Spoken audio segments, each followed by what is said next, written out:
আজকে আমি দেখাবো কিভাবে ডিসপ্লে ঠিক করবেন। অনেক সময় ডিসপ্লে পাওয়ার আসে না, সেক্ষেত্রে আপনারা কি করবেন সেটা দেখাবো।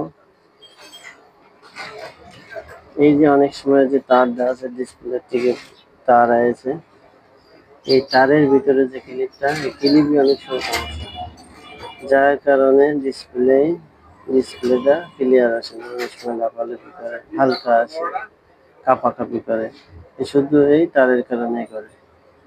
এই মেশিনটাও আছে সেম কেস,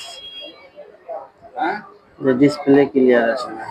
সেক্ষেত্রে কি করবেন, ক্লিপটা চেঞ্জ করে দেবেন বা কেবলটা চেঞ্জ করে দেবেন, তাহলে ডিসপ্লেটা ঠিক হয়ে যাবে। আল্লাহ হাফেজ।